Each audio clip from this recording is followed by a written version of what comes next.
প্রধান উপদেষ্টার যে বক্তব্য মেহেদী হাসানকে উনি যেটা সাক্ষাৎকার দিয়েছেন সেটি আপনাদের মতো আমিও পত্রপত্রিকায় বা মিডিয়ার কল্যাণে কিছুটা পড়া এবং দেখার সুযোগ হয়েছে। উনি বেশ কতগুলো কথা বলেছেন। অমর্ত্য সেন ওনাকে কি বলেছে বা মেহেদী হাসান যে প্রশ্ন করেছে এবং মেহেদী হাসানের প্রশ্নের প্রতি উত্তরে মাননীয় প্রধান উপদেষ্টা যেটা বলেছেন তার মধ্যে যেটা মানুষের মধ্যে একটু ইভেন আমার মধ্যেও এক ধরনের প্রশ্নবোধক চিহ্ন হয়েছে যে বাংলাদেশের মিডিয়ায় আমরা দেখেছি যে আওয়ামী লীগকে নিষিদ্ধ করা হয়েছে। যদিও এই ব্যাপারে বাংলাদেশ জাতীয়তাবাদী দল বলেছিল যে নিষিদ্ধের বিষয়টা কাকে গ্রহণ করবে বা করবে না এটা জনগণের বিষয়। এটা কোনো অবস্থাতেই আইন আদালত অথবা সরকারি সিদ্ধান্তে যে করার যে প্রক্রিয়া এটার সাথে বিএনপি কিন্তু সবসময় দ্বিমত পোষণ করেছে। বিএনপি বলেছিল জনগণ সিদ্ধান্ত নেবে কারা অন্যায় অত্যাচার করেছে।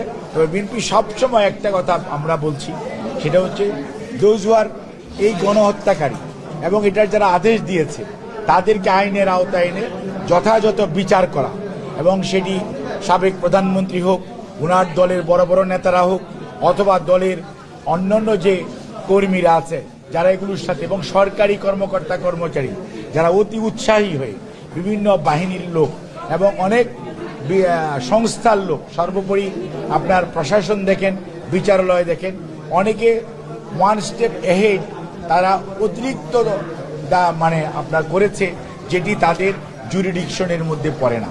কাজে তাদের বিচারের ব্যাপারে বাংলাদেশ জাতীয়তাবাদী দল সবসময়ই সোচ্চার ছিল, এখনো আছে, এবং আমরা বিশ্বাস করি কোনো অবস্থাতে গণহত্যাকারী এবং গণদুশ্মন যারা ছিল, যারা গুম করেছে, যারা মানুষকে নির্বিচারে গুলি করে হত্যা করেছে, যারা মানুষের সম্পদ লুণ্ঠন করে দেশের বাইরে নিয়ে যেয়ে দেশের সম্পদ লুণ্ঠন করে পার করেছে, তাদেরকে বিচার এবং বিচারের আওতায় আনা এবং বিচারহীনতার যে আপনার যে কালচার, যেটা আয়নাঘর বলেন, গুম বলেন, এনকাউন্টার বলেন, এগুলোর যে কথা, এবং অট্টহাসি অর্থাৎ প্রতিহিংসা পরায়ণতার যে চরম পরাকাষ্ঠা ওনারা দেখিয়েছে, এটার বিরুদ্ধে বাংলাদেশ জাতীয়তাবাদী দল সবসময় সোচ্চার। এবং আমরা মনে করি তারা গণদুশ্মন এবং তাদের নির্বাচন কেন, তাদের এই দেশের মানুষের এসে তারা নির্বিঘ্নে বিচার ছাড়া বা তাদের অনুসূচনা ছাড়া, আজকে যদি আমরা ৭১ নিয়ে এত কথা বলি তাহলে এই ২৪-এ গত ১৫ বৎসর